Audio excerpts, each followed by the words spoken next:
Ильхам Алиев, президент Азербайджана, предложил, что общим языком тюркского мира будет казахский язык, потому что это является основой тюркского мира. Казахстан является основой тюркского мира.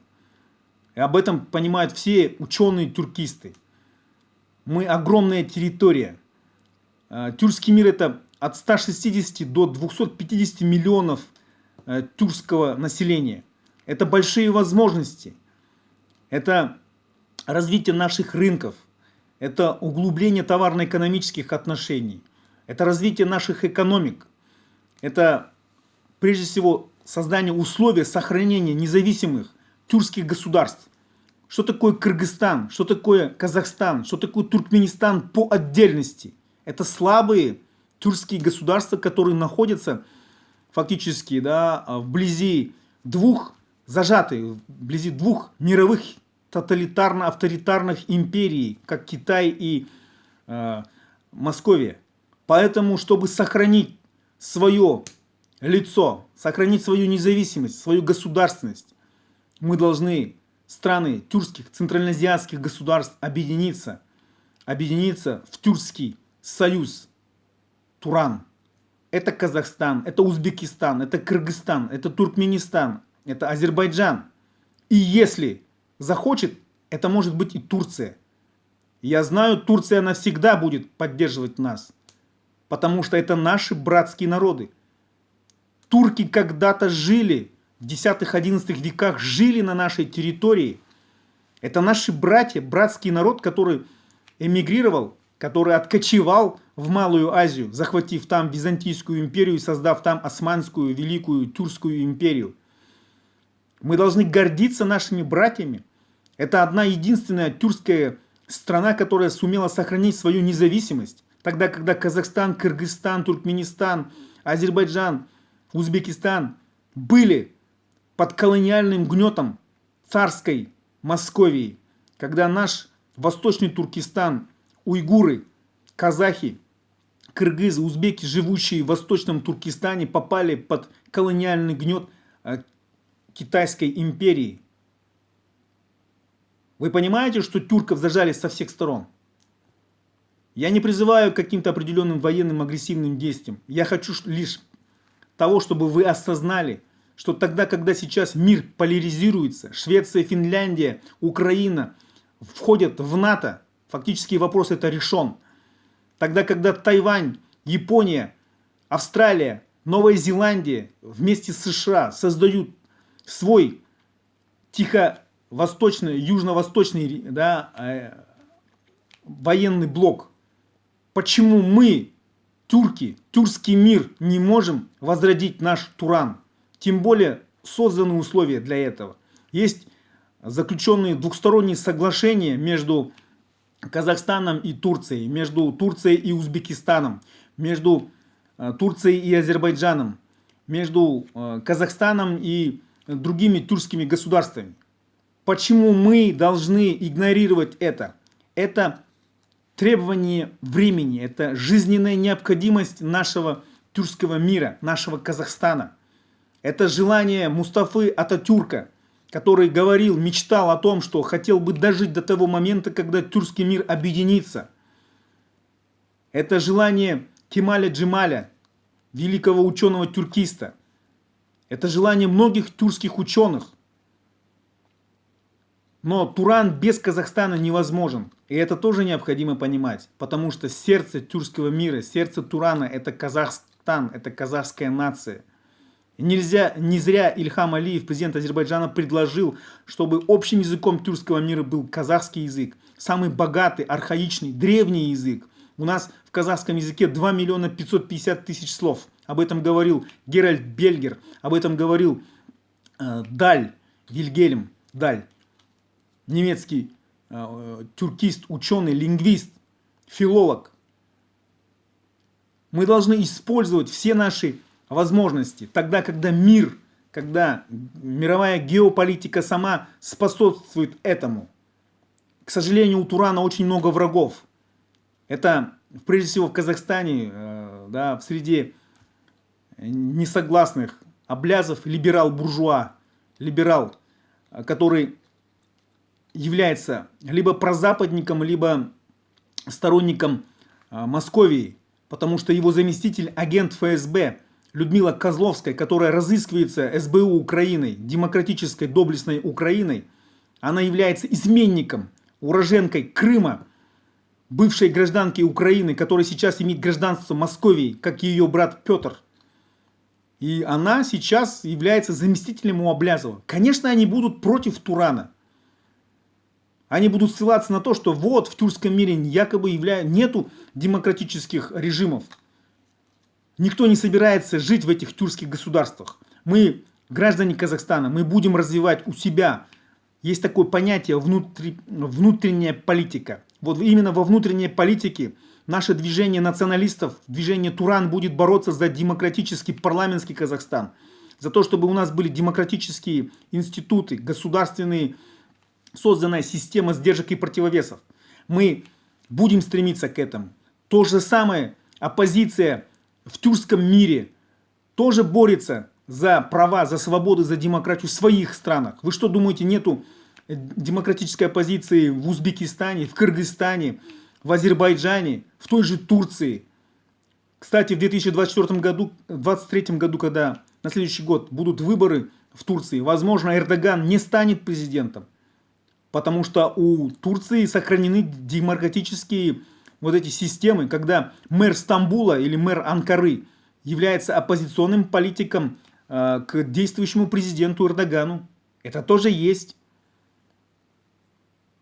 Но во внешней политике мы должны стремиться прежде всего объединиться со своими братскими государствами в виде конфедерации независимых, да, союз, военно-политический союз независимых тюркских государств. Я повторяю, никакой гегемонии Турции, никакой гегемонии Узбекистана, Казахстана не будет.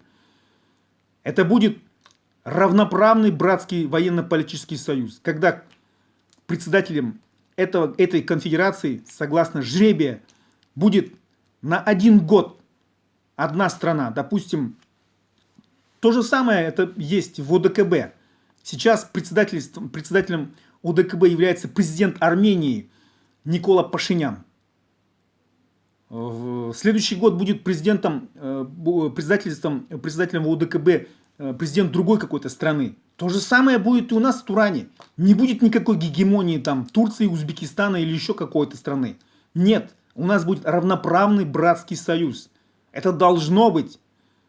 Мы будем усилять военные силы, вооружение Казахстана, Кыргызстана, Узбекистана, Азербайджана, Туркменистана. Да, я понимаю, что в Туркменистане есть жесткий, сильный диктаторский режим, авторитарный режим. Но я же не предлагаю вам жить в Туркменистане. Я предлагаю лишь использовать наши братские отношения, использовать наши возможности. А внутриполитический процесс в Туркменистане, он тоже будет. Диктаторы не вечные, они уходят, они приходят и уходят, а народы остаются. Туркменский народ останется всегда. То же самое узбекский народ всегда останется. Уйдут диктаторы Мирзиёевы, уйдут диктаторы Токаевы, но народы наши останутся. Это необходимо понимать. Этого не понимают враги Турана. Аблязовы, Беляши. Кстати, Беляш, когда жил в Турции, он агитировал за тюркский мир, за Туран. Но стоило ему уехать в США, как он стал поносить, обливать грязью тюркский мир. Вы, господа оппозиционеры, либерал-демократы, либерал-буржуа, вы должны понимать интересы казахского народа, интересы казахской нации. Вы должны понимать историю. Вы должны понимать будущее. Вы должны понимать геополитику, мировую политику. Тогда, когда Китай и Московия с двух сторон, это огромнейшие территории, империи, которые имеют агрессивную политическую внешнюю политику. И Казахстан это как лакомый кусочек, как для Китая, так и для Московии, которые хотят захватить северные области Казахстана, а Китай хочет захватить восточные и юго-восточные земли Казахстана. Как вы этого не понимаете? Мы, казахи, сами своими силами не сможем защитить это. Только в союзе, как яркий пример тому был в Нагорном Карабахе, 44-дневная война в Нагорном Карабахе, когда Азербайджан вернул свои земли с помощью братской Турции, байрактаров, вооружения, инструкторов турецких. Когда Таджикистан в прошлом году вероломно напал на границе на Кыргызстан, Эрдоган сказал, что мы поможем армии вооружением. Президенту Кыргызстана он заявил об этом. Президент Таджикистана испугался, и они вернулись. Хотя за 2-3 дня до этого министр обороны Шойгу Московии был в Таджикистане. Он уехал, и через день, через два началось вторжение в Кыргызстан. Это была, я считаю, провокация Московии. Это нестабильная ситуация, она не должна быть. Но когда будет Туран, то никакие Московии, Таджикистаны, Китаи не будут. Подумают, 10 раз подумают, стоит ли нападать на Кыргызстан, стоит ли напасть на Северный Казахстан, стоит ли напасть на Восточный Казахстан. Они будут 10 раз думать. Вот об этом необходимо думать Аблязовым и Беляшем, возобнившиеся мировыми политиками. Да нихера вы не политики, барыги, простые барыги, которые думают своими меркантильными интересами. Под лозунгом демократии они забывают о стратегических интересах, национальных интересах казахской нации, Казахстана, казахского народа. К сожалению, это есть. У нас нету среди оппозиции нету ярких политических, харизматичных деятелей, политиков, которые бы реально думали о возрождении нашей казахской нации, об усилении нашей независимости, государственности, о возрождении демократических принципов, которые были при наших былых кочевых демократиях в казахских ханствах. Кочевая демократия была. Мы казахский народ вольных тюрков, намадов, кочевников. Мы избирали ханов из числа чингизидов демократическим путем. На Курултае был совет старейшин, состоящий из уважаемых людей в нашем обществе. Биев, Баев, Батыров, Акынов, Айтыскеров, Шешенов. Это был глас народа. Мы не были как в Московии. У нас не было холопства, крепостного права. У нас не было рабов. У нас было общество намадов, воинов. Поэтому мы никогда не склонялись ни перед кем. И никогда не склонемся ни перед кем. Об этом должен знать Токаев. Мы должны бороться за свое право, за свое демократическое будущее. Токаев должен это понимать. Хватит, Токаев. 30 лет авторитаризма. Мы хотим жить в демократическом обществе. Мы хотим свободы. Просто уйдите в отставку. Распустите парламент, создайте условия для возможности свободного волеизъявления народа.